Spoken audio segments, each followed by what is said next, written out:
கழக பொதுச் செயலாளருடைய எழுச்சி பயணம் 3 நாளாக தொடர்ந்து நடந்தது. தமிழகத்துல மக்களோட இது எப்படி?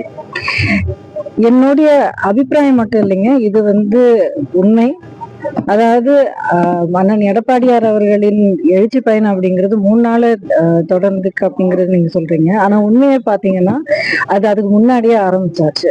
அண்ணனுடைய பேச்சு மட்டும் இல்ல, அவர் ஒவ்வொரு மேடையிலையும் ஒவ்வொரு கட்டத்திலையும் அவருக்கு குரல் கொடுத்துட்டு இருக்கிற விஷயம், அவர் சொல்லி இருக்கிற விதம், அவர் உபயோகிக்கிற அந்த வார்த்தைகள், அது அடிச்சு எப்படியே இருக்கிற பிரச்சனையில இருக்கிற அந்த ஒரு சூழ்நிலையில அடிப்படை உண்மையை எப்படி விளக்கி சொல்லி அதுல இருக்கிற ஒரு இம்பாக்ட் எப்படி கிரியேட் பண்றது அப்படிங்கறத அவர் ரொம்ப நாளா பண்ணிட்டு இருக்காரு.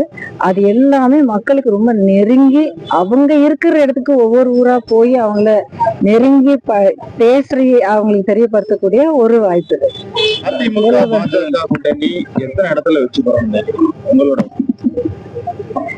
அத்தனை இடங்களில்